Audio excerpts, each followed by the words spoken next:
Okay, you guys. Sorry about that.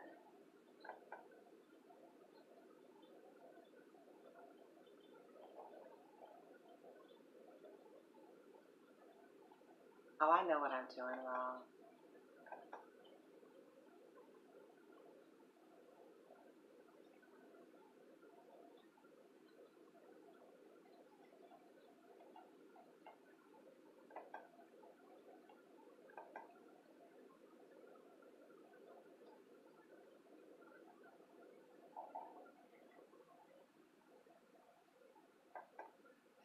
Okay, so we were reading about the fear of intimacy and closeness in relationships.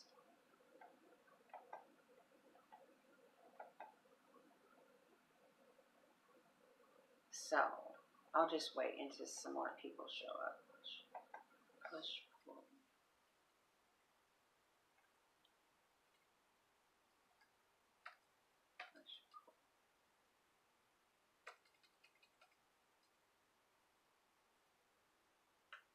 Hi, yes, we're back. Push, pull. Push, pull dynamics. Relationships. Okay, so let's move on, okay? Because I have a lot of videos to do today. All right. Okay, so fear of intimacy and closeness in personal relationships is what we're talking about.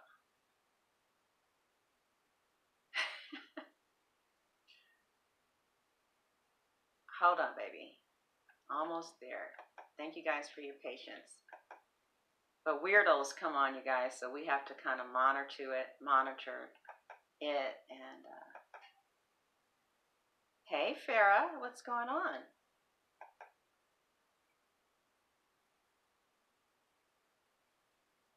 Okay, here we go.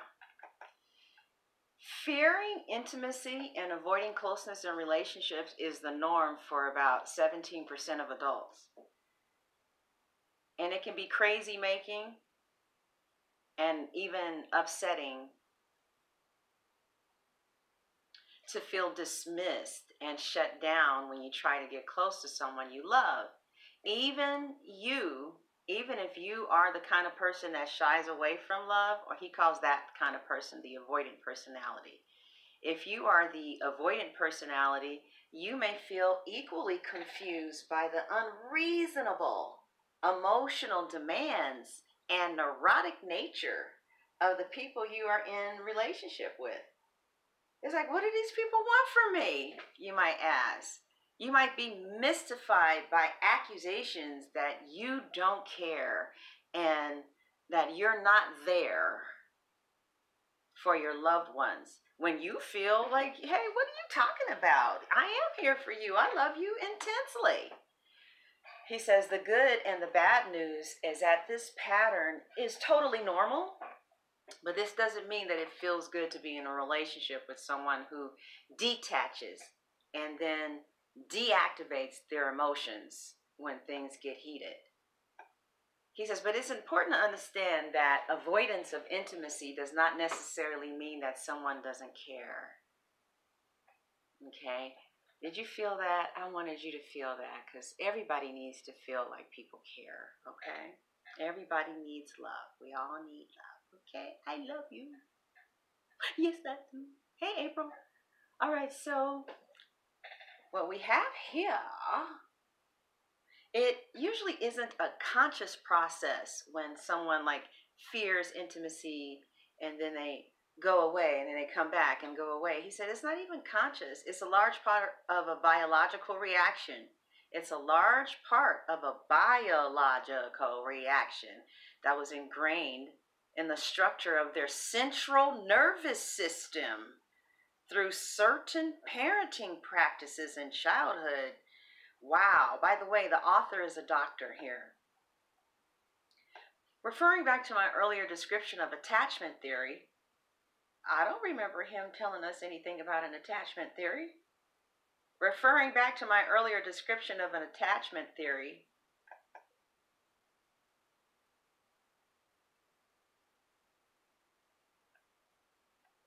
Well, should we look at what he says about attachment? No, that's going off into a tangent.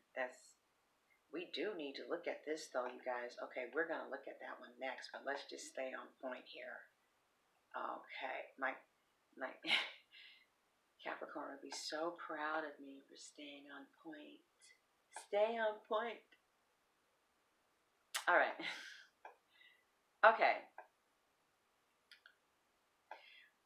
Referring to I guess he wrote something on attachment theory, apparently. All children have a natural need to remain close enough to their parents so that they can attain protection and comfort when frightened or distressed.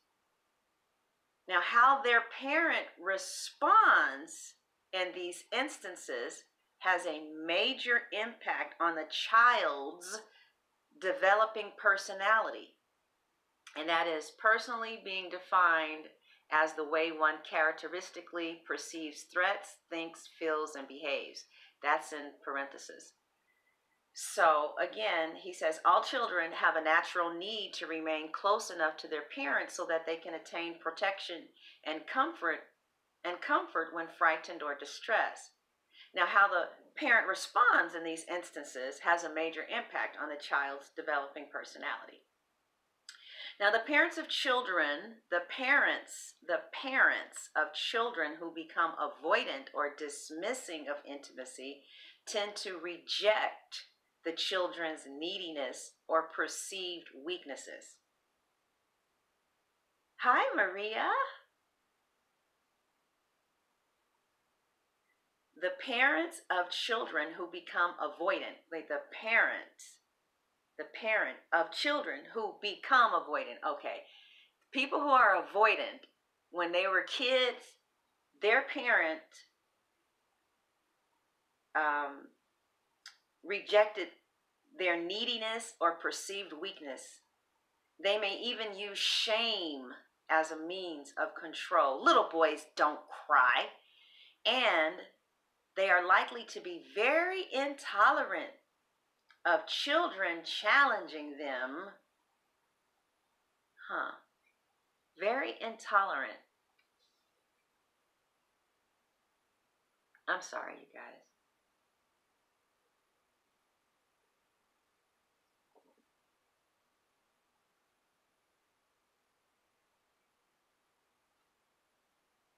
And they are likely to be very intolerant of children. I have to look at the screen. I was trying to give you eye contact, but I can't seem to do both. So it's not that I'm ignoring you, but I just can't do both. Good morning, Maria.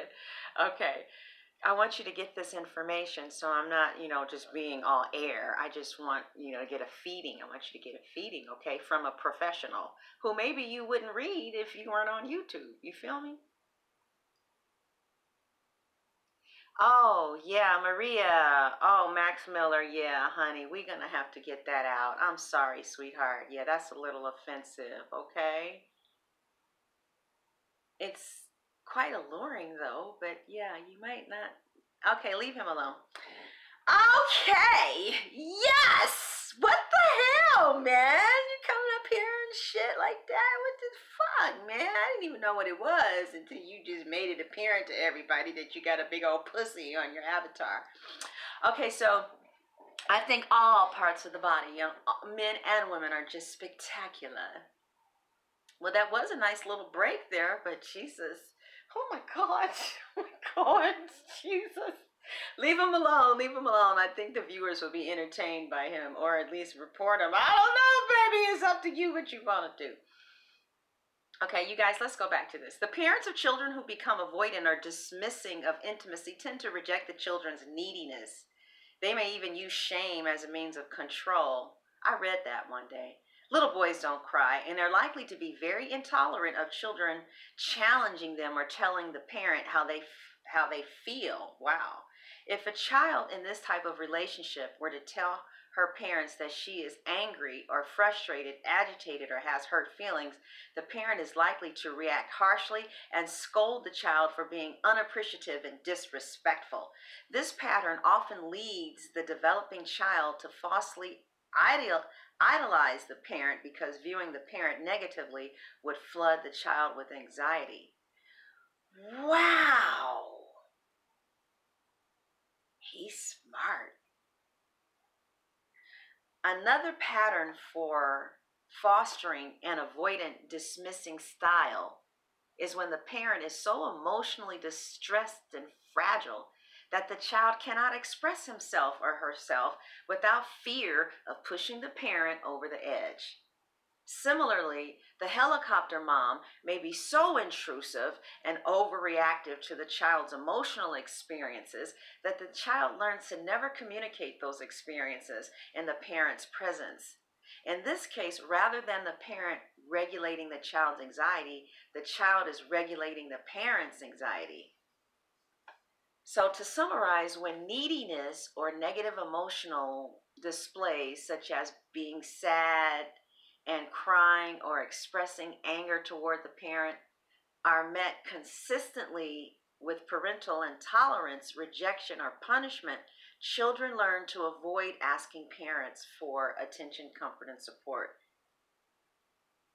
So again, when neediness or negative emotional displays, such as being sad and crying or expressing anger toward the parent, are met consistently with parental intolerance, rejection, or punishment, children learn to avoid asking parents for attention, comfort, and support. And in this case, the child's distress is not lowered by the parent, nor can it be tolerated by the child. So, the only ways for the child to cope with negative emotions is to just not experience them.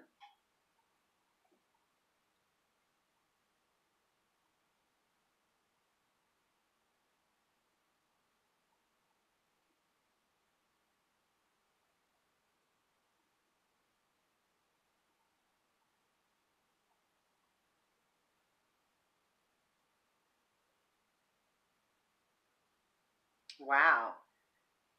He said people who are raised like this will begin to ignore social cues that could signal being rejected or marginalized. If a negative social cue cannot be ignored, then the person may just dismiss the cue as inconsequential, such as, oh, he's a loser anyway, or I don't care what he thinks. In the event that negative social cues cannot be ignored and the person starts to experience the negative emotion, that person is likely to engage in suppressing the unwanted experience and push it completely out of their conscious awareness.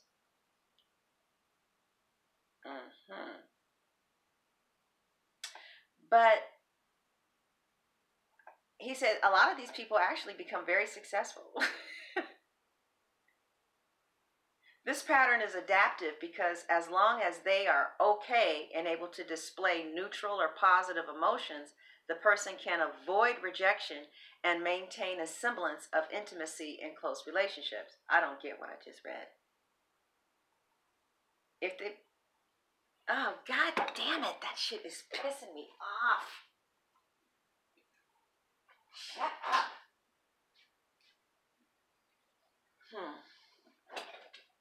If they become high achievers, such as in sports, academics, work, they may even gain parental acceptance and praise because their parents are likely to have high standards for their children's performance.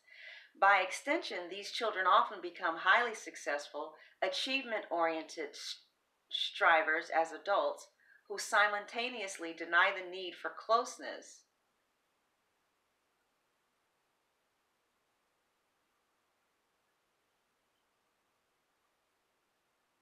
and reject any notion that they could be anxious or vulnerable.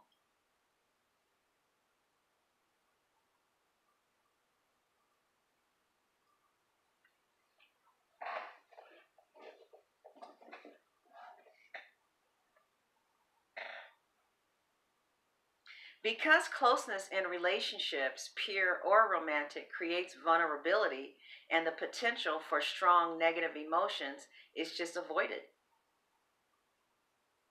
This is not to say that the avoidant individuals lack friends.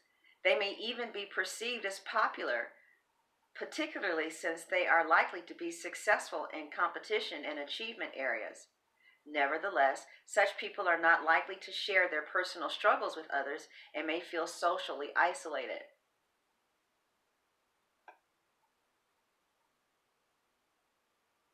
Because the avoidant person has learned to ignore and deny his or her own negative emotions, it will be very difficult for him to recognize emotional cues in others or have much in the way of empathy.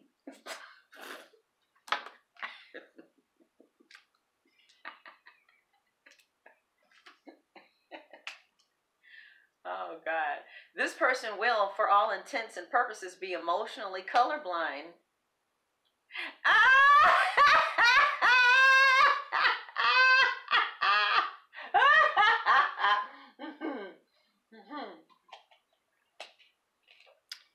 Emotional colorblind. Now, you know, honey, baby, I done heard it all.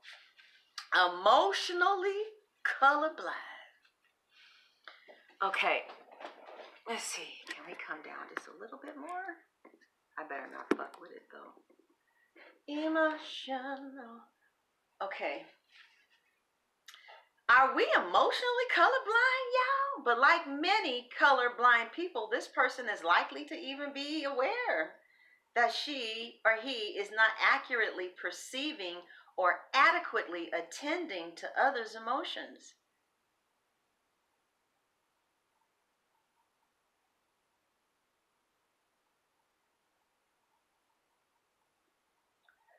By extension, if you confront the avoidant personality with revelations that he is emotionally unavailable and distant, you are very likely to be met with denial and strong resistance because he really, truly, honestly doesn't see it.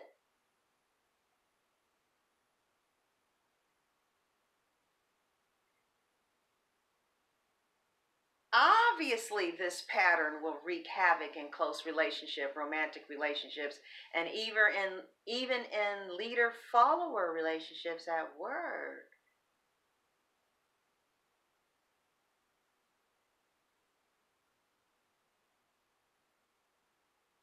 If you are the avoidant personality, you are unlikely to think that you have a problem.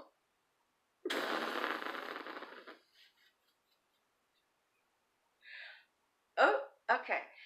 You may, however, come to this conclusion indirectly after having problems at work, losing a relationship, or being dragged to counseling by your partner. Get your ass into therapy. Sit down. Sit down. And then your neck turns. Okay, baby. Okay. No demons up in this motherfucker. Okay. I'm going to sit right here in the counseling. All right. If you're the avoiding personality, you don't think you got a problem at all. Okay. All right. All right. If you are interested in changing your approach, however, here are some things you can do. This is some crazy ass shit, y'all. I know the air signs are going to be confused as fuck. Listen, practice reading other people's emotions.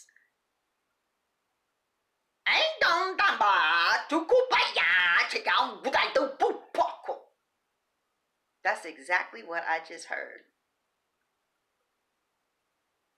Practice reading other people's emotions. Excuse me, can you sit down? Can I read your emotions, please? Yeah. What? And then check with them, a trusted confidant, to see how accurate you are. Oh, I see. Okay.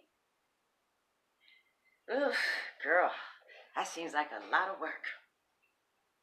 When other people express negative emotions to, oh girl, I can't even get through this article. Let's see if there's something that I like. Oh, this is too, oh God, see, I don't even want to finish this damn article. Okay, how about this part? Yeah, oh God, all those emotions.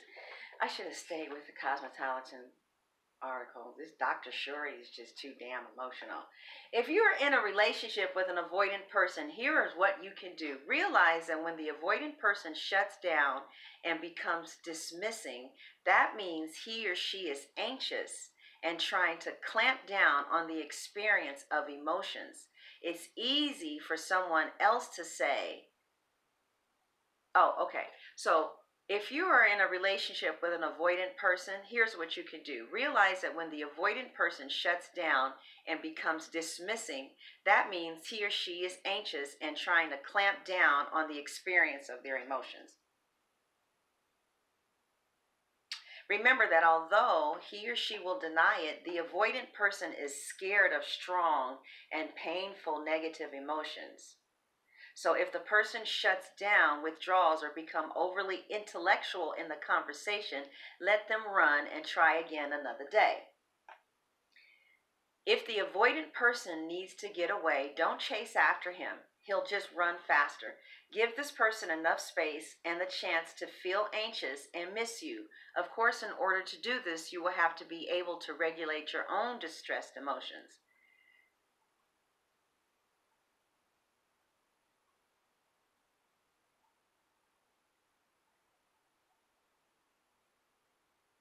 Next, if the avoidant person needs, next, realize that if you need a great deal of intimacy in your relationships, you may have chosen a partner who will have great difficulty in giving it to you.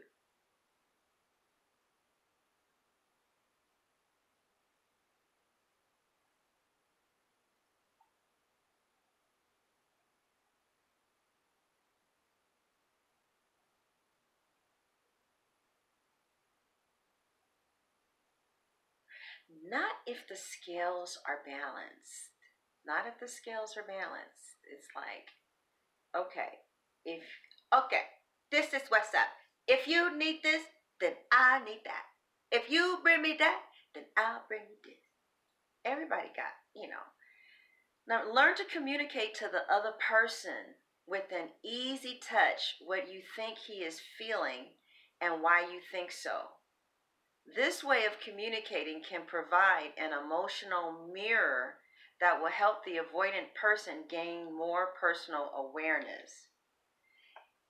Everyone has strong points, and the avoidant, dismissing person will tend to be charismatic and achievement oriented.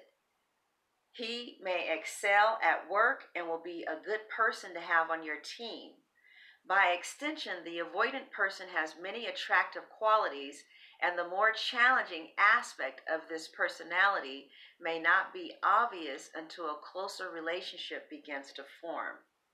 If you are this person or in a relationship with her, be patient and realize that it took years to learn to cope with emotions in this way, and learning to recognize and deal directly with difficult emotions will take time. I will never read anything that he has ever written again. That was just too much. See, there is as is again. Ooh, God, that was too much emotion. Ah, oof, damn it.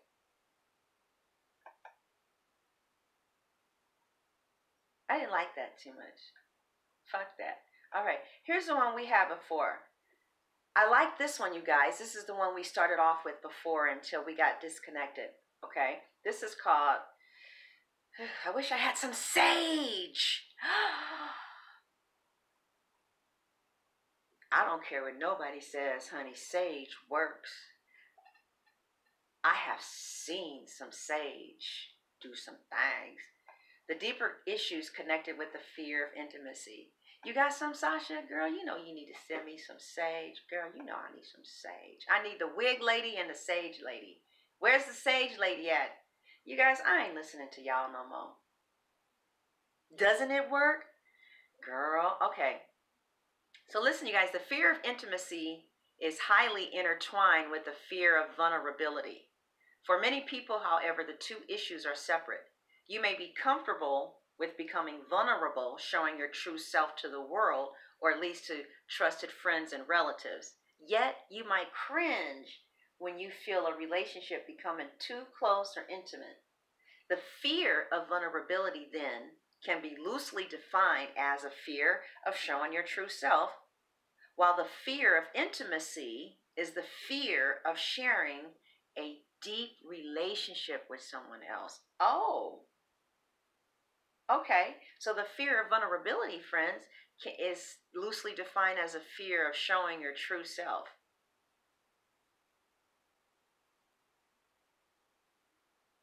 I don't think I have a problem with that.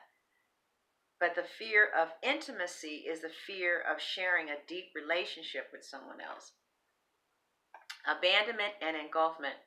For most people who suffer from the fear of abandonment and the fear of engulfment, he says the fear of intimacy is rooted in the twin fears of abandonment and engulfment. So the fear of intimacy is rooted in the twin fears of abandonment and engulfment. So it's inside. I'm afraid that you're going to leave. I'm afraid that you're going to smother. Those who are afraid of abandonment worry that their partner will leave, while those who fear engulfment are afraid of losing themselves in a relationship. I'm not afraid of losing myself in a relationship. You know what I'm saying? That's not what's up with it. What's up with it is I'm afraid that somebody else would lose themselves in a relationship, with me and stop taking care of themselves and depend upon me to do for them emotionally what they're supposed to be doing for themselves, like showing up for themselves. If they're sad, dealing with that or whatever. But I'm open to learning, okay? Because I could be wrong. But I had a real needy relative, and she would cling to everybody and call us all day. And I felt so, I didn't have the boundaries to, cut it and give it some, I just let her drain me. And so now it's like, oh God, are you going to drain me with all those emotions?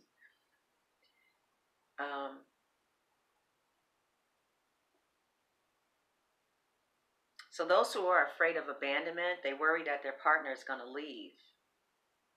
And those who are afraid of engulfment are afraid that of losing themselves in a relationship.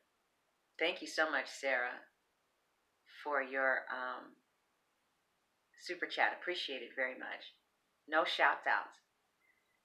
So, fear of abandonment and engulfment. Oh, okay. One more time. For most sufferers, the fear of intimacy is rooted in the twin fears of abandonment and engulfment. Those who are afraid of abandonment worry that their partners are going to leave. Hey, Sarah, can you do what you need to do with CX Commander, please? So, thank you, honey.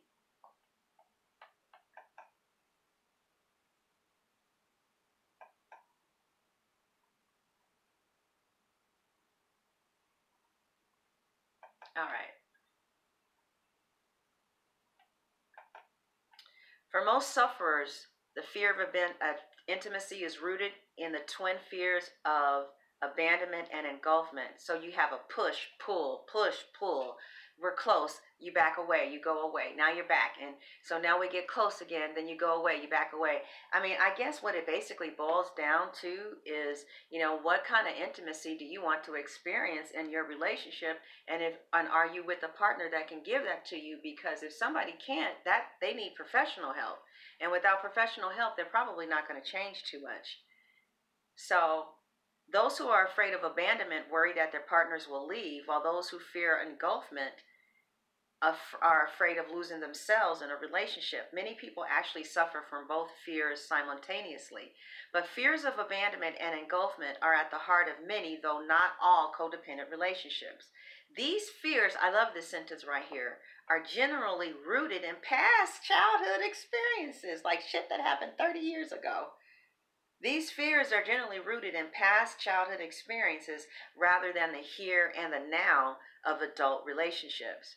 Now, although the fears are dramatically different from each other, both cause behaviors that can alternately pull the partner in and then push him away again. And these behaviors can create friction, and they help to destroy intimacy. I think that basically that's probably the main dynamic in most relationships. In most relationships, what level of intimacy do we have here? How authentic is it?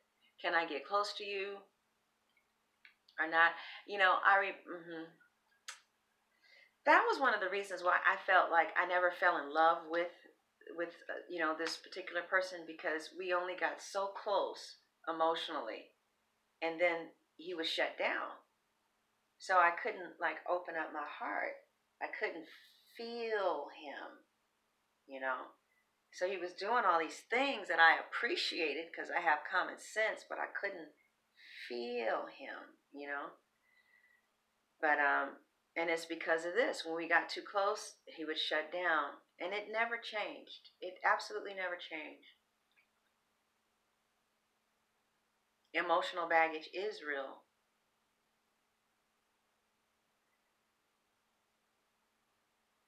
Those who fear abandonment may actually be more likely to leave a relationship than those who fear engulfment. However, when the relationship breaks apart, those with the fear of engulfment may suffer feelings of abandonment.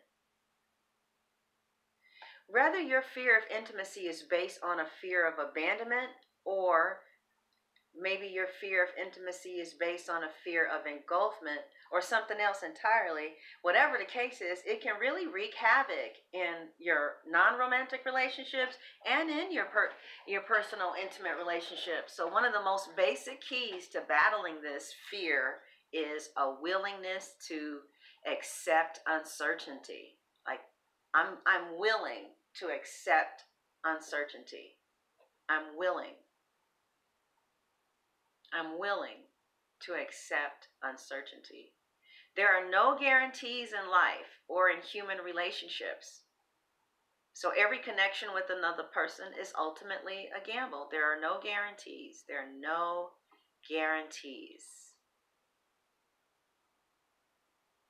Except for if you go to a reader and a reader knows what they're talking about and they see that this is a life mate. Now that is an exception, okay? Because I have seen that many times, many times. So it's honey, this is almost guaranteed, honey. This person ain't going nowhere, okay? So these are for people who don't look into the future. Sorry, boo. No, just kidding. Just bring a little humor in it. So basically, yeah, every connection with another person is ultimately a gamble. Yet, check this out. Social relationships are our basic driving goal. It's the basic driving goal of human existence. And that's like one of the reasons I want to be here for you, because I know that some people are up in the mountains or in jail and stuff, and the only connection they have really are with people on YouTube. I feel like I know that clairvoyantly. And so when people are like, I love you, they really mean that, because they're stuck someplace in their life, and they connect with different readers, and I'm like, I'm going to be here. I'm going to be here for people like that, because I know what it's like to feel alone. I know that feeling very well. Very, very well. Okay, so it says here, yeah, basically, you guys, in order to battle the fear of intimacy, thank you, Maria. Register at my website, and then I'm going to send you a coupon for a video that you like, okay? Because you have been moderating on practically all of my videos. So you have to go to my website and register some shit. I don't fucking know. Y'all, whatever. I can give out coupons, but they cost a penny. I can't give out free ones. Hold on, no, look, no. This is because she works. She works on all of the shows. Oh, okay, all right. And she's so good to me, and she gives me a lot of money, a whole bunch. So I'm saying thank you to her. In fact, Maria, yeah, okay, there you go. So in order to successfully battle intimacy, you must be comfortable with yourself. If you truly know and accept your own value and worth as a person, then you know that rejection is truly not the end of the world. You'll be able to set appropriate boundaries to avoid engulfment and cope with abandonment if it comes along. And that is so true. It's, of course, unpleasant, but it's like, okay,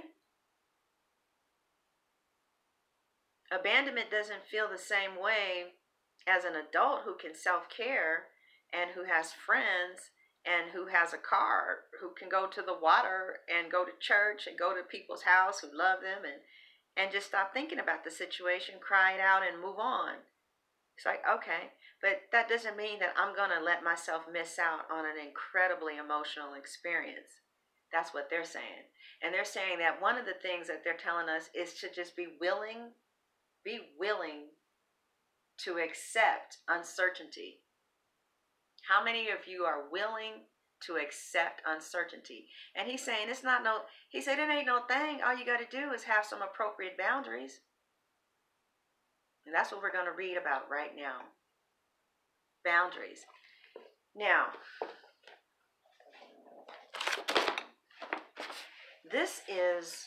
boundaries is what will allow you to have intimacy in your life, because you need an internal boundary so you can detach enough so that you can detach. Because some of us are like this with people, and you can't have a relationship like that. So you need an internal boundary so you can detach just enough so you can hear what another person is telling you about who he or she is, so you can separate that person's feelings and thoughts from your own. Like, for instance,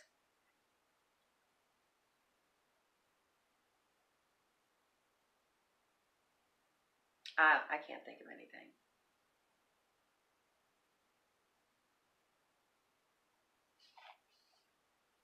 With the healthy internal boundary, you can truly detach from other people while staying in caring relationships. People fear engulfment, so they wall up, okay? See, there are 4 types of walls. And when somebody has an avoidant personality, they use walls instead of boundaries. And with an internal boundary, you can have the vulnerability, but just use boundaries to stop this person from being avoidant, or from engulfing you. You can set limits, you can pace yourself. And then also you can have boundaries on the receiving end, right? Okay, like emotional boundaries. Okay, like for instance, my emotional boundaries. I'm not going to, okay, like let's say you're interested in someone and you want to talk to this guy that you're interested in, so you start calling them all the time, and they have boundaries. And if they're feeling you the same way, they'll pick up the phone, they'll let you in, they let it in, right? But let's say somebody wants to put you kind of like not quite on that same high level as you want to come in, right? Let's say I want to come in full force, but he's like, well, no, because I'm still kind of doing this over here. So I'm only going to take this many texts or respond this many times, okay? He has a right to limit how close he's allowing you to get based off what his boundaries or her boundaries are regarding, what they want to do with your interaction. Now, me personally, if I'm trying to come in, like if I text one time and it's never responded to, I will never deal with that person again, right? I'm not going to be fucking chasing no goddamn body. That's how I feel about it. Now, listen, they may not be chasing, but like, let's say I want to come in and I'm limited, I leave because I don't have time for that. I'll just go with somebody who wants me to come in. And that's my internal boundary. That's my boundary. So now some people will continue to deal with people who are walling them out. To me, my thing is, why deal with, an energy that's walling me out when I can take my precious, valuable self and deal with an energy that's letting me in, or, that I'm dealing with. I feel like if someone is walling you out, that's what they want. If, like somebody said to me, it was a cancer, and I think we haven't communicated in 9 months or 10 months or something like that. And she got mad at me. I called her once, and she was really, really hurt. So, like, I think 2 months later, I called her again. I'm done with that. You know what I mean? Like, I ain't kissing her ass. Fuck that bitch. And we had a 10-year friendship. Fuck her. And I got my phone number changed. So now she's calling people who we both know and talking about, Nicole ain't calling me. Nicole called you. So, and then people say, oh, well, you're an avoidant personality. Maybe the cancer was hurt because I went in. I did go in because of how she was treating her granddaughter. I think I told you guys about that. Oh, the cancer is hurt. So,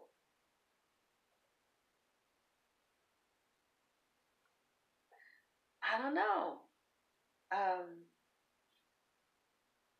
called once, I called twice, and I'm done.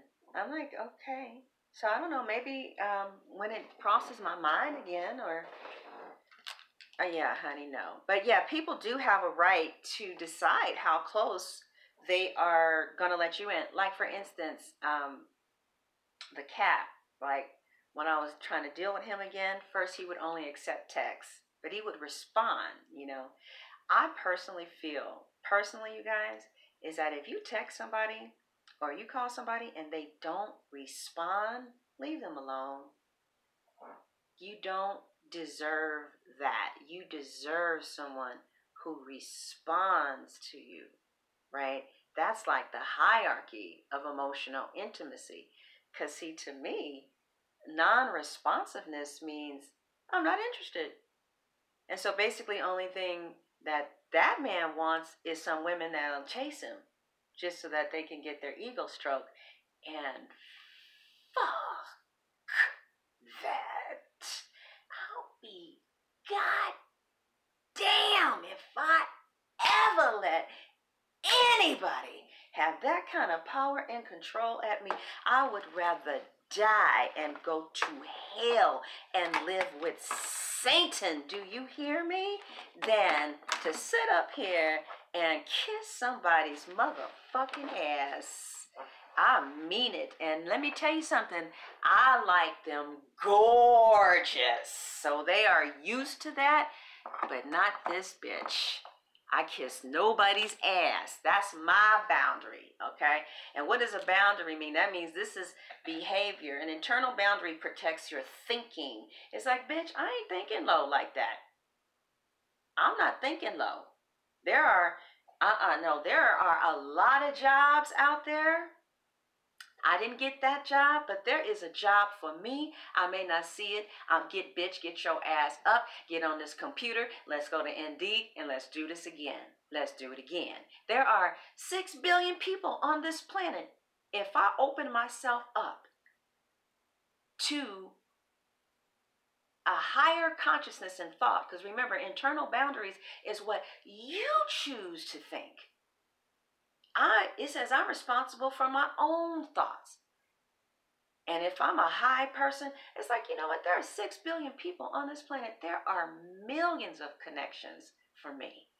And when you walk around and you start thinking, there's so many people everywhere I turn that is just perfect for me. I get to pick and choose. I'm so lucky. See, you get to choose how you think about anything you want. And the universe will say, okay, is that what we're doing now? Okay.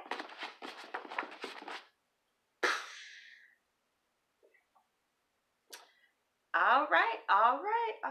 Yeah. So, Mr. Pisces thinks that I'm going to chase his ass. I don't think so. He's so beautiful, y'all. Oh, God, he's so beautiful. No, I'm good. Do I chase if I want it? Let me think. Do I? What do I do? You know what? I usually like a personality that's going to meet me halfway. And yeah, if they're meeting me halfway, then yeah, there are times when I pursue, yeah, but not gonna sit up and be like, oh, can I kiss your ass? Can I kiss your ass? Oh my God, can I kiss your ass? Can I be? Because you know what the truth of the matter is, honestly, living in LA in a spiritual community, I met a whole bunch of beautiful people who were also beautiful on the inside too. I should upload some. I should show y'all some pictures. You be like, girl, shut the fuck up. Girl, I got all off on a shucking tangent. What the fuck? Let's get back to this because this is going to keep you alive. It's just that Pisces is pissing me off tonight. Okay, with the healthy internal boundary, you can truly detach from other people while staying in caring relationships. You can begin to choose your own thinking. You can begin to choose your own behavior and feeling reality rather than making strong automatic responses that baffle you. Therefore, learning to set an internal boundary is a very big part of recovery from codependence. Now listen to this. When your codependence is operating, listen to this, girl. This is deep, y'all. When the codependency is operating, I don't want to use the word you, but that's what she has in the book, okay? So, when your codependence is operating, you blame other people for your thoughts, feelings, and behavior, and blame yourself for other people's thoughts, feelings, and behavior. Wow.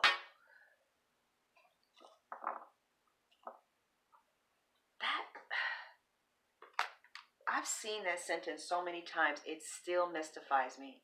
Oh, by the way, I know the name of the book is Breaking Free. It's a workbook, and it's an accompanying book of Facing Codependence by Pia Mellody. It's a workbook called Breaking Free by Pia Mellody. Again, let's read that again. I know.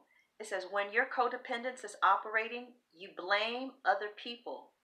Again, you guys, when I don't like people using you. I hate when I hear that. So, but this is what, thank you so much for your super chat. Super chat is open. You guys, listen, this is what's, again, in the book, in case you just came along. So I'm saying you because it's in the book. Okay? When your codependence is operating, you blame other people for your thoughts, feelings, and behavior. And you blame yourself for other people's thoughts, feelings, and behavior. You have the idea that other people make you think, feel, or do things.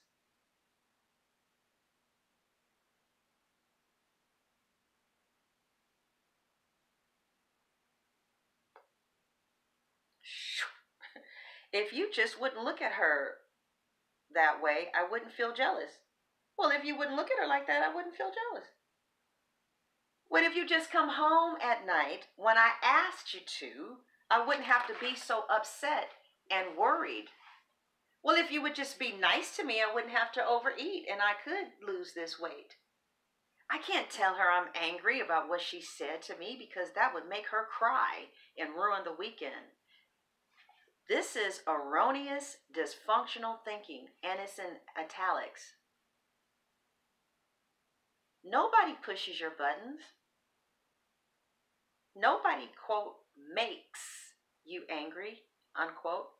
And nobody can really, quote, hurt your feelings, unquote, unless he or she is committing a genuine act of offense. Huh? All right. Nobody pushes your buttons. Nobody makes you angry. And nobody can really hurt your feelings unless he or she is committing a genuine act of offense. So what happens is when you observe something happening, that event first enters your mind as thoughts about the event that give the event meaning. All right? One more time. When you observe something happening, because some of you are real quick. April, you got a real quick mind. Are you a Gemini? April, your mind is lightning quick. When you observe something happening, the event first enters your mind as thoughts about the event that give the event meaning. And it is that meaning that your mind gives the event that triggers your feeling reality, not the event itself. Oh, you're Virgo, that Mercury. Oh, y'all some smart motherfuckers, huh? One more time, okay? Because people pay $25,000 to learn this right here at her center. Nobody pushes your buttons, nobody makes you angry, and nobody can really hurt your feelings unless he or she is committing a genuine act of offense. So, what happens is this: when you observe something happening, right, that event first enters your mind as thoughts about the event that give the event meaning.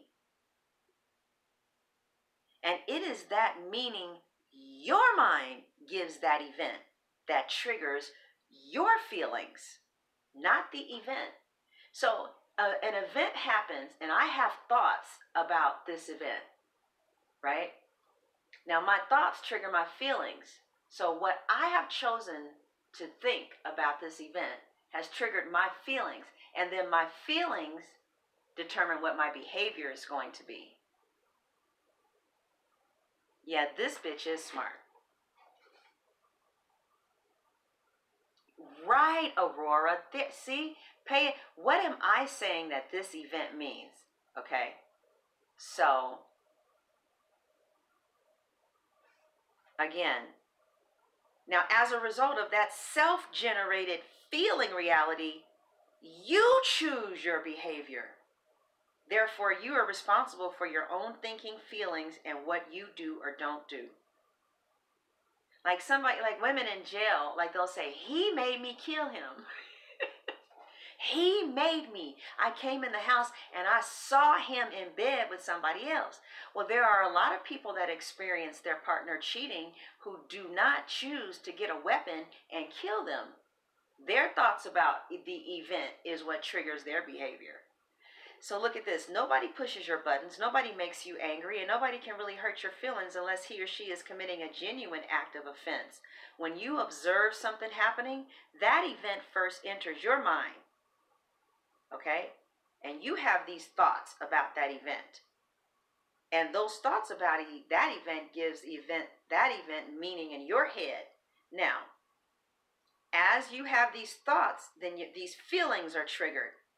And as a result of this self-generated feeling reality, you choose your behavior. So you're responsible for your own thinking, feelings, and what you do and don't do. It's like you can have two women, and two women know about another woman. Now, my Amy, she's like, yeah, ain't nothing wrong with getting a little pussy outside of a relationship. That's how she feels. She really feels that way. Yeah, I know where the check is coming. I know that where he's coming, he can get a little pussy if he wants. And she just turns her head, right? She goes, they last for about 6 to 8 weeks. Now, another woman is like, oh, you defamed my honor. Oh my God. And so then she feels worthless.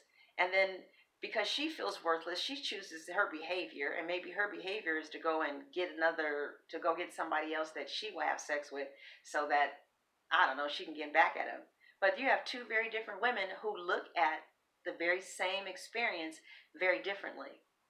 So it's not, oh, you made me do it. It's like, no, I chose my own thoughts about this event. And then those thoughts generated some feelings. And based off this self-generated feeling reality, I chose my behavior. This is what an internal boundary is. So she says, it goes like this. Oh, you can't see it? Events. Can you see it? Events, thoughts, meaning, choice, feelings, behavior. Since the experience of abuse in your past leads to skewed thinking about present events, you may often come up with some extremely distorted meanings for perfectly non-offensive events. Like, for instance, maybe you text somebody, Leo. Oh, no, the one who allows him to get a little pussy, she's a Virgo Libra. She's literally on a cusp of Virgo Libra. She doesn't give a fuck. And she almost be like, hey, because she nasty too. Okay. Listen, you guys. Since the experience of abuse in your past leads to a skewed thinking about present events, you may come up with some really crazy meanings for perfectly non-offensive events. Like today, I was convinced that the way that I was seeing something was completely right. But when I brought it to my aunt's attention, she was like, "That's ridiculous." I was like, "It is?" She said, "Girl, that's not, they didn't mean it like that at all. This is what's going on with that." Really? Yeah. They were just asking for that because they did this. Okay? Listen, as my husband has said to me more than once, you can take perfectly good data in your head, and by the time you finish giving it meaning, it has very little to do with reality. And by the same token, you don't have the power to cause anybody else to think, feel, or do or not do anything. You don't have that kind of power. So if somebody's over there acting crazy or not wanting to get married or not coming home at night, whatever is going on, it says you don't have the power to cause anybody else to think, feel, or do or not do anything. You made me do. No, hold on, hold on. I don't have that kind of power, brother. Well, if you hadn't done this, then I wouldn't have done that. Well, you are entitled to whatever behavior you need to have in order to protect yourself, but I'm not going to take responsibility for the behavior of an adult or of the thinking process of the adult. If, as long as I'm not trying to inflict some, low key sadistic pain, because that's an offense. Like if I know that by doing this, this will cause hurt, that's an internal violation. That's an internal boundary violation. So she says, okay, by the same token, you don't have the power to cause anybody else to think, feel, or do or not do anything. When you say or do something, the other person takes it in, gives it meaning, and has the feelings and behaviors about it all on his or her own. This is why some people can stay calm and serene when being criticized, and other people dissolve into tears when someone doesn't smile at them. Again, by the same token, you don't have the power to cause anybody else to think, feel, or do or not do anything. When you say or do something, the other person, they take it in, they give it meaning, they have feelings, and they choose their own behaviors about it, all on his or her own. This is why some people can stay calm and serene when being criticized, and other people dissolve into tears. By the same token, you don't have the power to cause anybody else to think, feel, or do or not do anything. So when somebody says, you made me feel like this, it's like, no, sweetheart. First of all, let's just break this down. You chose your own behavior. I have the right to respond the way I need to respond in order to be in charge of my emotional well-being. How you interpreted my response is how you choose to interpret that response. What you said to yourself about what I did or what I did not do, I have no control over if all I was doing was taking care of myself as an adult in this situation. Okay? Like, I don't want a friendship with the lady next door. She really had a problem with that. That's why I keep looking over there. And so, what I would do was, because I didn't want a friendship, I would reduce my energy around her. Not throwing off any vibes, I would just take it in because I didn't want her to get. So I have a right to do that. What she said to herself about that, I have no control over. There's somebody over here that reduces their energy when I'm around. What I say to myself is, well, for some reason, they're not feeling me. Okay, so I will, respect that. That's what I say to myself. But this bitch over here was like, bitch, you are not going to ignore me. Whatever was going on in her mind, it was like, no, no, no. Because she interpreted me reducing my energy. I can't read somebody's mind.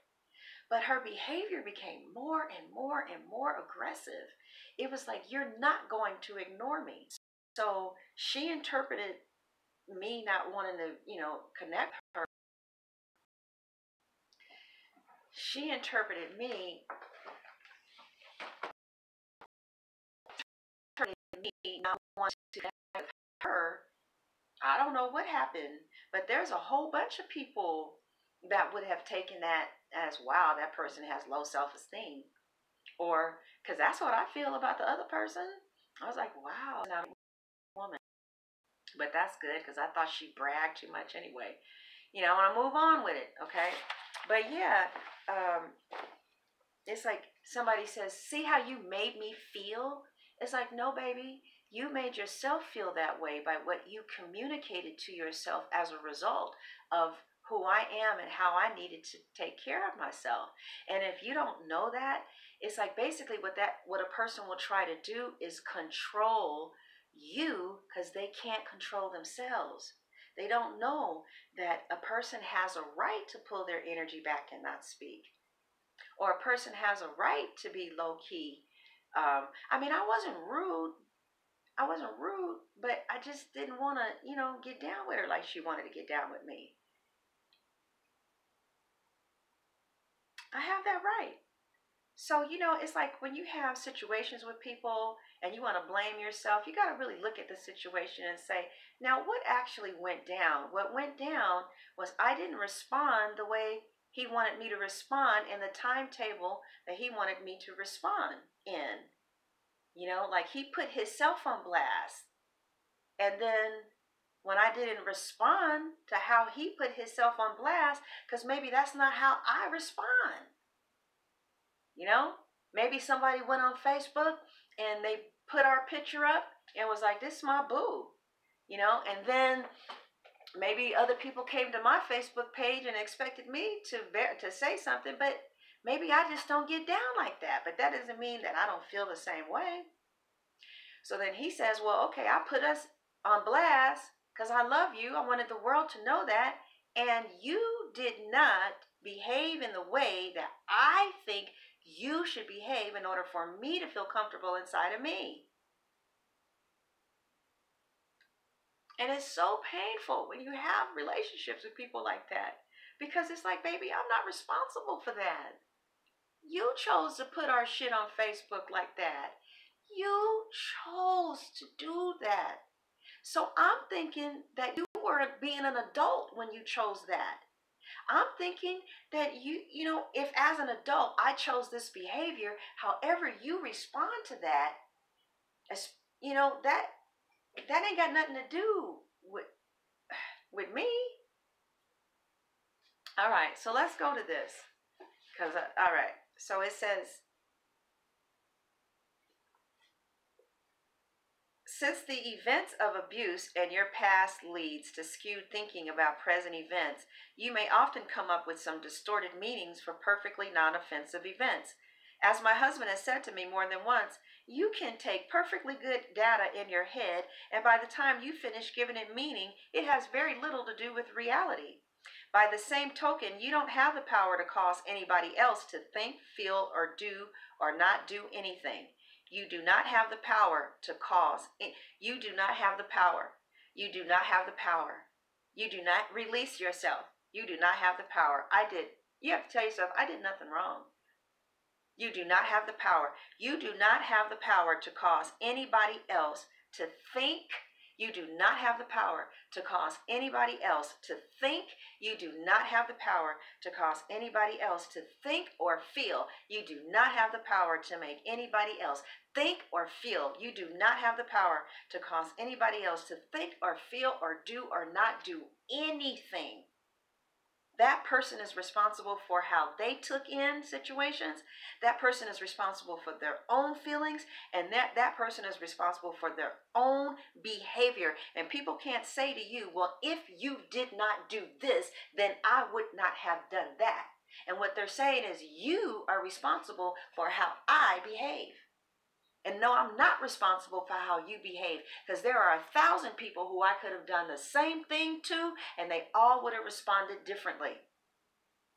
So by the same token, you do not have the power to cause anybody else to think, feel, or do or not do anything. That's on them, how they responded. When you say or do something, the other person takes it in, gives it meaning, and has their own feelings and behaviors about it, all on his or her own. This is why some people can stay calm and serene when being criticized, and other people dissolve into tears. See, in the black community, this is called being cool. Somebody, they just cool. They're cool with it. They're not getting all upset and taking shit the wrong way, and it's like they're taking shit right. They're being an adult about it, and they cool with it. It's all right. It's good. We good. We good. Because they can take shit, process it in an adult way, and just be cool with it. We love people like that. We love people like that in our community. So it says here, the skewed process often begins in childhood when the parent blames the child for the abuse the parent is doing. Like I started standing up for myself when I started learning this. Like if someone in my family said, oh, there you go again, being such and such and such. You make me feel, hold on, I can't make you feel anything because I'm not that powerful. I'm not more powerful over your life than you are in your own life. Now I can try to manipulate you. But that's witchcraft. The Bible says that manipulation is witchcraft. Okay. It says, I am convinced that to recover, listen. The skewed thinking process often begins in childhood when the parent blames the child for abuse the parent is doing.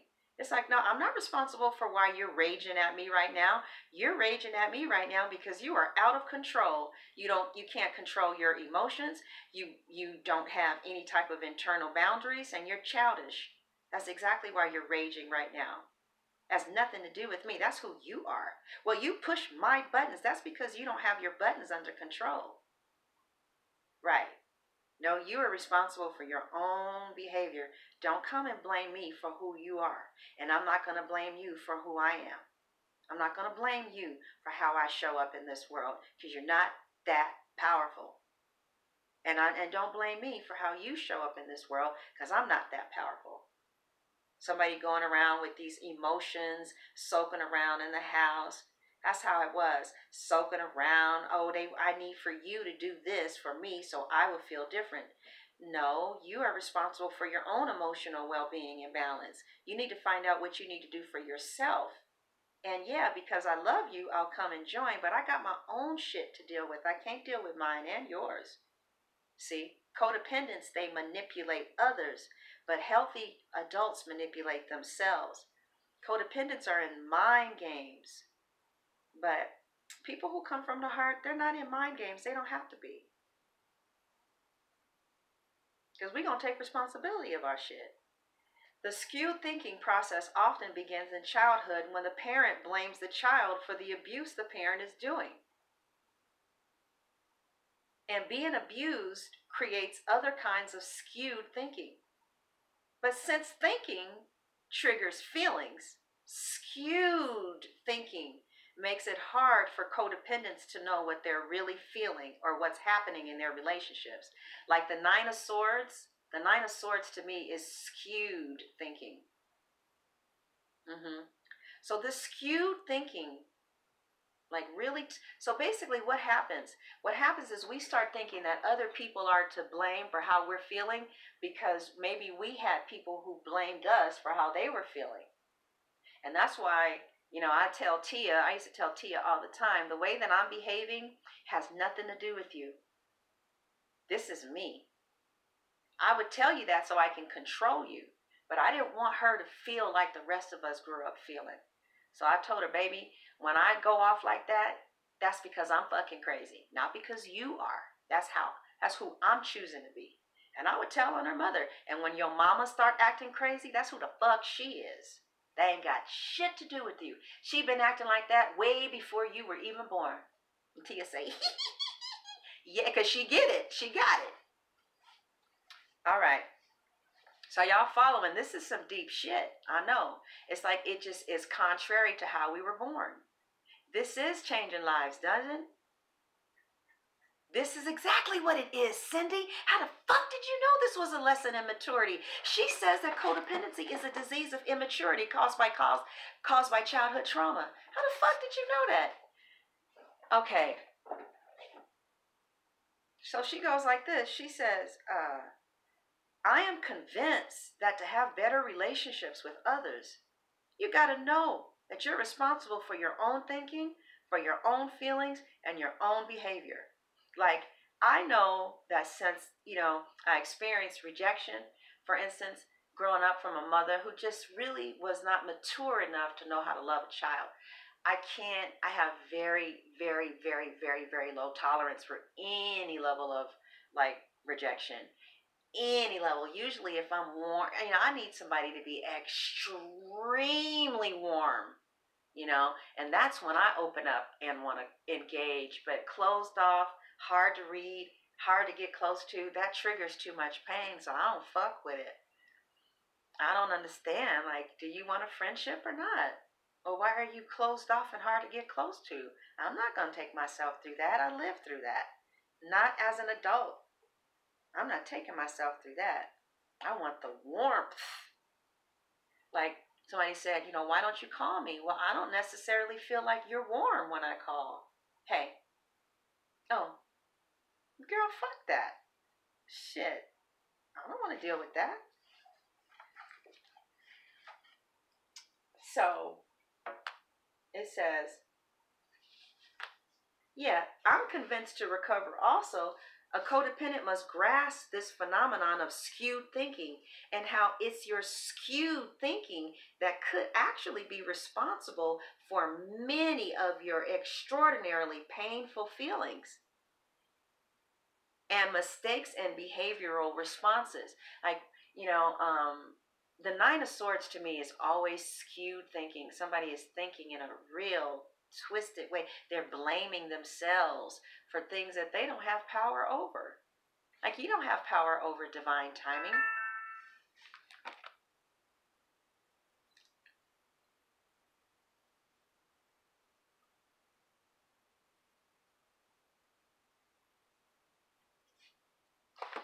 So let's see here.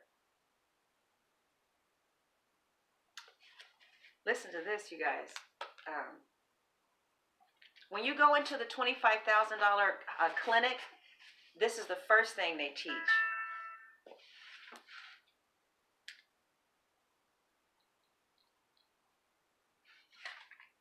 Okay? So this is called an internal boundary, but she says, I'm convinced that to recover, a codependent must grasp this phenomenon of skewed thinking. And remember, skewed thinking begins in childhood when the parent blames the child for the abuse the parent is doing. And being abused creates other kind of skewed thinking. But since thinking triggers feelings, skewed thinking makes it hard for codependents to know what they are really feeling or what is really happening in their relationships. I am convinced that to recover, a codependent must grasp this phenomenon of skewed thinking and how this is responsible for many of the codependent's painful feelings and mistakes and behavioral responses. But becoming aware of your skewed thinking, this is an internal boundary. An internal boundary keeps you aware of how you're thinking. But becoming aware of this skewed thinking process is very difficult since it is in your mind which thinks in a skewed way that must learn to recognize the skewed process and how it's affecting your feelings. Like sometimes somebody can be doing something that's completely non-offensive, but you blame yourself and then you tell yourself some skewed things, and then you need to go into the bed and lay down because you done fucked yourself up with how you looked at this situation. And the situation, like you might be looking at it like this, distorted, right? This is what maybe be going on in your mind. Instead of a straight line, you're thinking it like this. And so it's making you feel like that. And an internal boundary says, okay, I'm feeling so bad right now that I need to go and see how I am interpreting incoming data to make sure that I'm not looking at something in such a skewed way that I can't function. So people without boundaries are not able to function. They are in bed someplace feeling bad because they have a thinking disorder. So one of the first things that they do is teach you how to have internal boundaries. This is life-changing. This is life-changing. Some people want to kill themselves because they don't have internal boundaries. And that's why they're suicidal. Because they don't have a way to come up. Wait, hold on. What am I thinking? Like, for instance,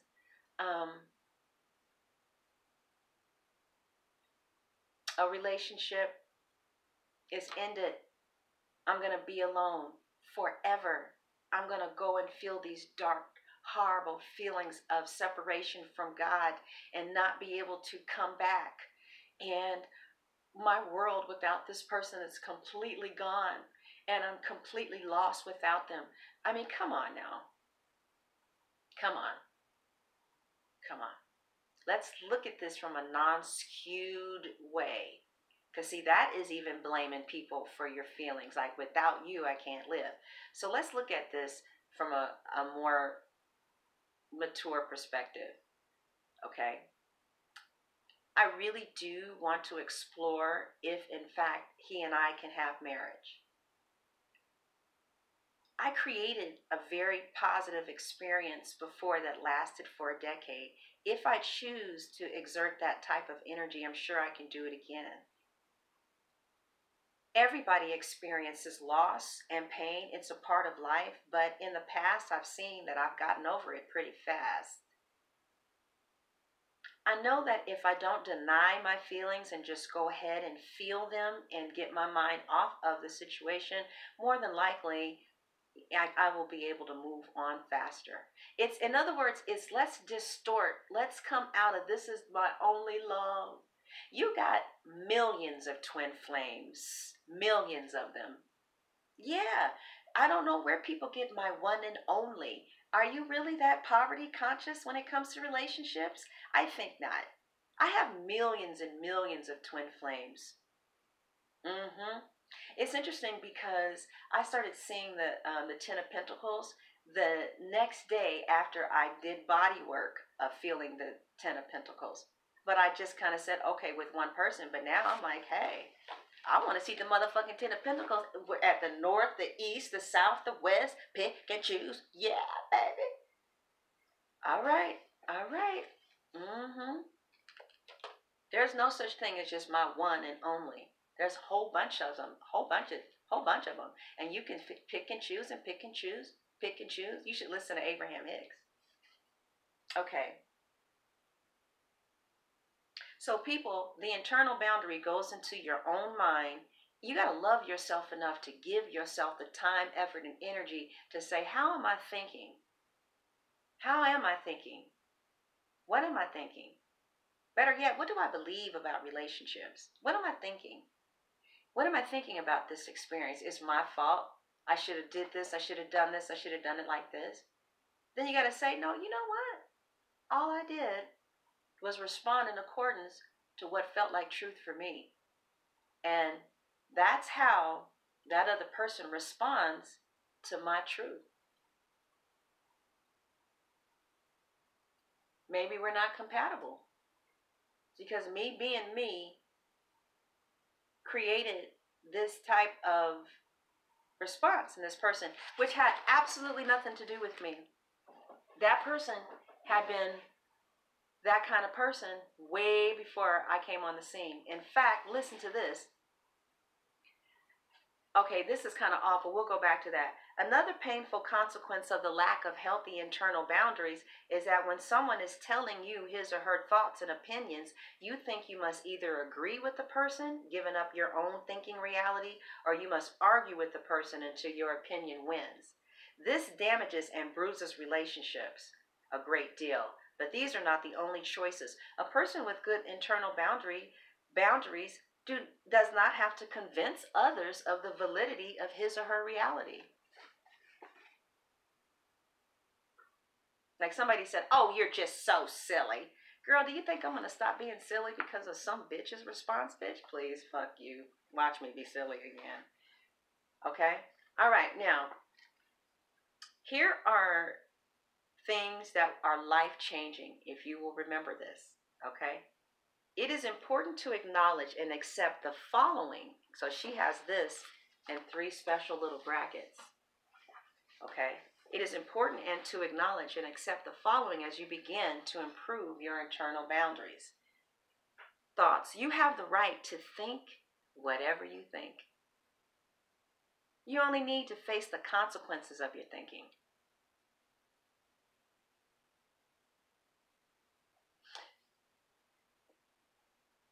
Feelings. You have the right to whatever feelings you have.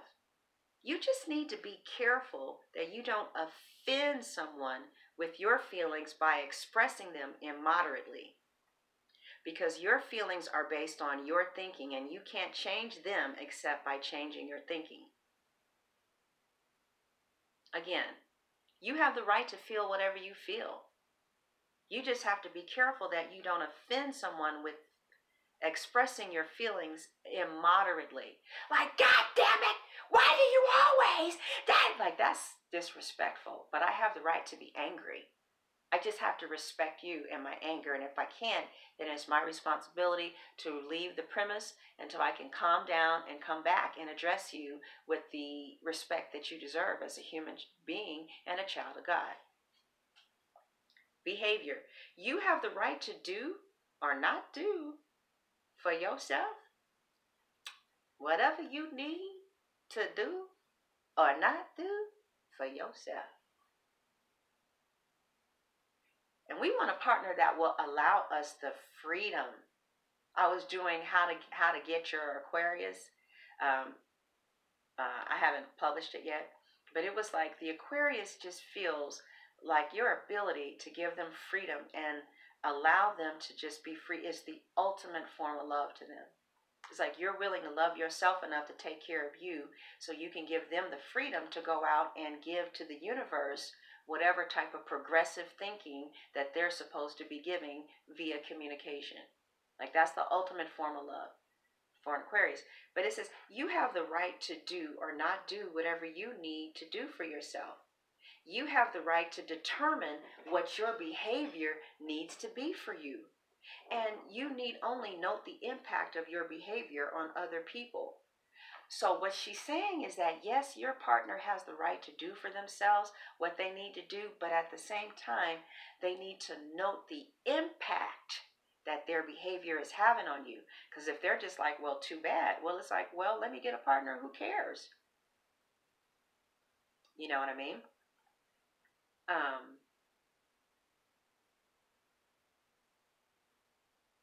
If your behavior is authentically offensive to another person, you are responsible for the impact of it. Okay?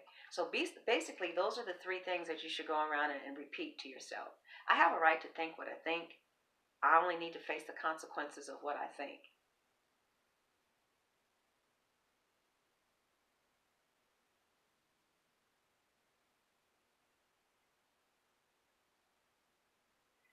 Feelings. You have the right to whatever feelings you have. You just need to be careful that you don't offend someone with your feelings by expressing them immoderately.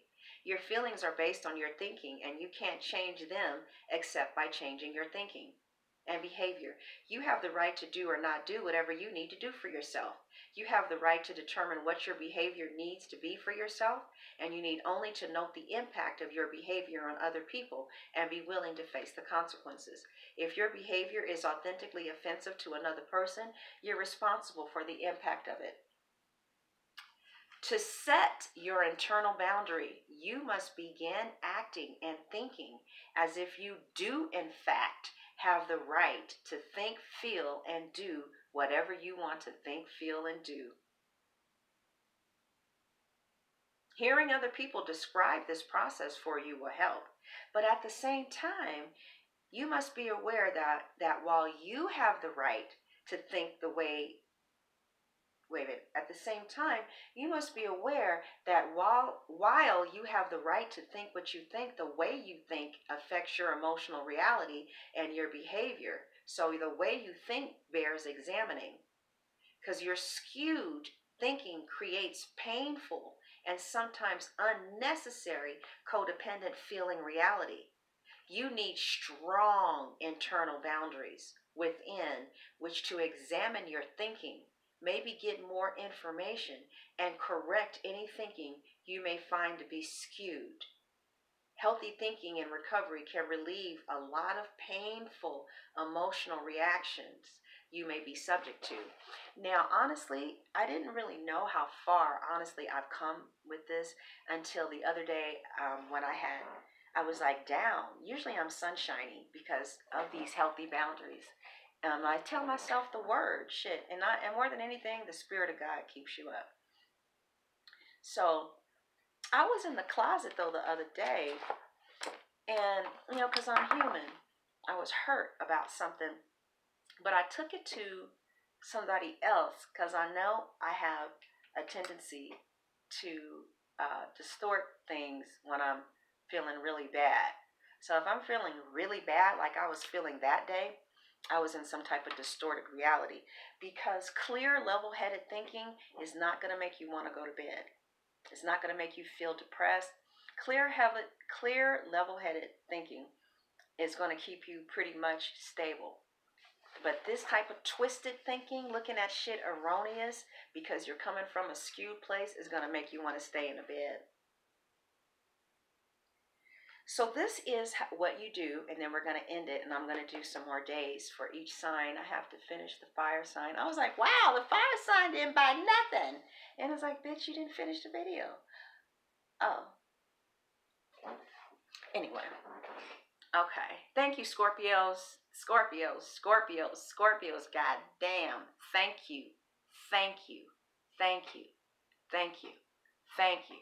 Amazing. You guys fucking rock with your purchases. Thank you, Scorpio, so much. Appreciate it. And yeah, and you know what? It's because I put my heart in that shit.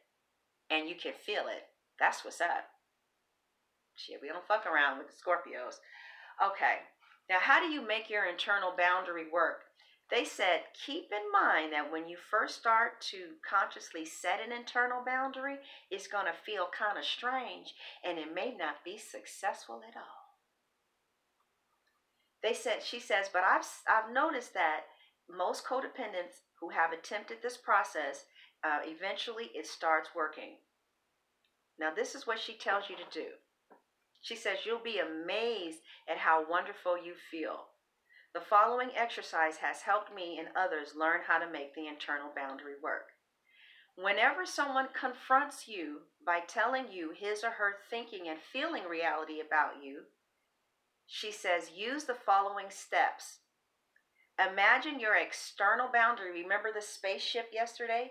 Imagine your external boundary is protecting you first. And this is an energy force field which surrounds you and that you can see in your mind. This is me, this is you. This is me, this is you.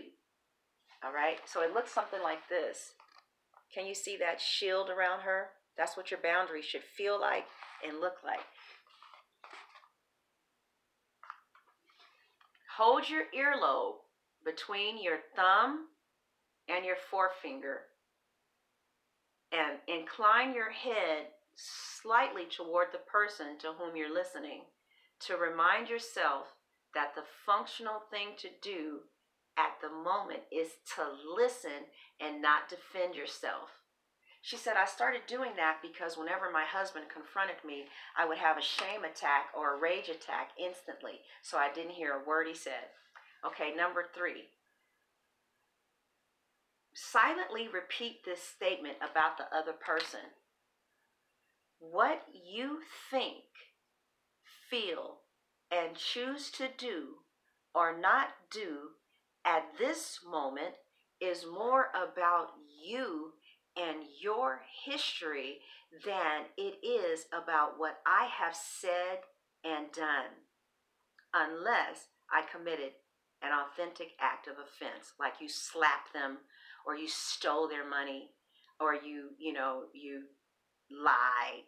Okay, so again, you take your thumb and wait a minute, you take your thumb and your forefinger, I don't know which one is the forefinger, and I don't give a fuck, and you inclined your head closely to the person whom you're listening to remind yourself that the functional thing to do at this moment is to listen. But you silently say this to yourself: what you think, feel, and choose to do or not do at this moment is more about you and your history than it is about what I have said or done.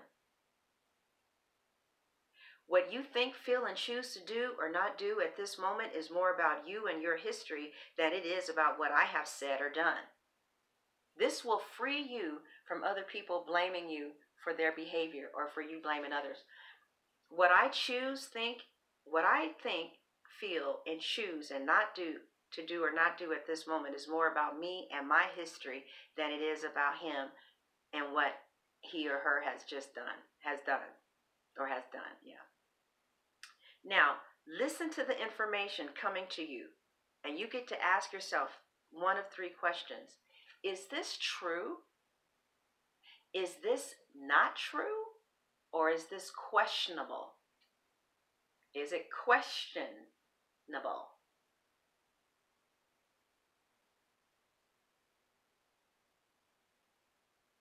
Now, while you're listening to the person, you remind yourself, I have the right to determine whether what they're saying about me is true, not true, or questionable. Like this girl said to me, she didn't know my business. She didn't know everything. So she was like, well, I don't know why you go to those recovery groups because they don't help you at all, right? Honey, I haven't drank in 11 years. What the fuck is she talking about, right? So I listened to what she had to say. Is that true, not true, or questionable? That shit ain't true, right? So it just bounced off, and I fell out on the floor. I don't know why that shit was so funny. Because she didn't know what the fuck she was talking about. I don't know. Anyway, you have the right to determine if it's true, if it's not true, or if it's questionable. True. Is it happening as he's describing? Not true. It did not happen as he's describing. Questionable. I'm not sure if this happened like this or not. Okay, so let's say, I know this is a long one today, but this is going to save people's lives. So, if it's true, wait a minute.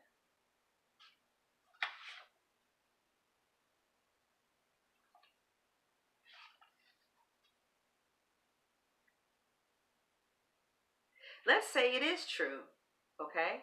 She promised to do something, and as a result of her not doing it, he did miss his golf game with his boss.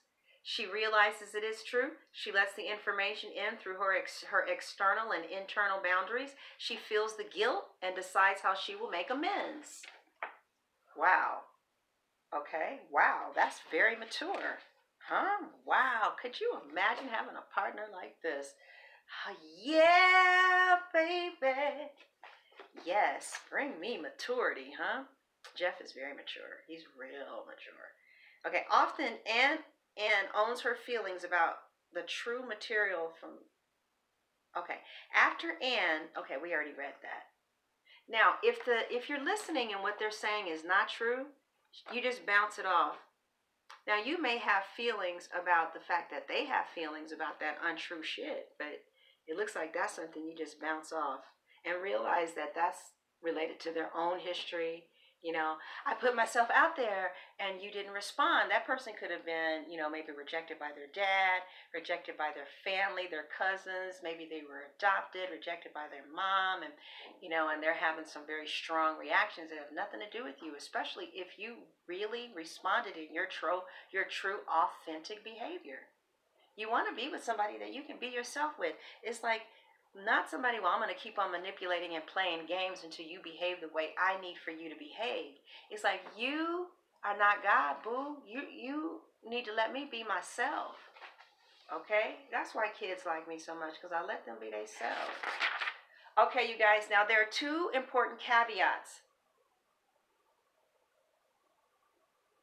Although you are not responsible for how someone else is responding to you, if you are in a relationship, you are responsible for noting the impact of your behavior on the other person. So when you note the impact, you may feel some pain at seeing the person you care for in pain, even though your behavior has not been authentically offensive. But with healthy internal boundaries, you do not feel guilt or shame or feel responsible for causing them pain. Noting the impact of your behavior, however, on others is extremely important to having healthy boundaries or healthy relationships. I mean, you just can't say tough. Your pain is your problem. Okay? All right. Oh, my God. So that was what okay, so we're going to finish this tomorrow, and we're going to still talk about, the fear of intimacy. And see, one of the reasons that people fear intimacy is they start blaming themselves for how their partner is feeling, and they don't want to have all those negative emotions. But like when I understand that I'm not responsible for anybody else's thoughts, feelings, or behavior, then having relationships are fantastic, and closeness is just amazing. We just want to be close to people who don't try to make somebody else take care of them, you know. I think that's what is at the root of that. Are you going to try and make me take care of your emotions? Because that's not an adult relationship. You're gonna, but at the same time, yeah, I want to be emotionally supportive to an adult. You see? All right, I'll be back with the May 20th. All right, God bless.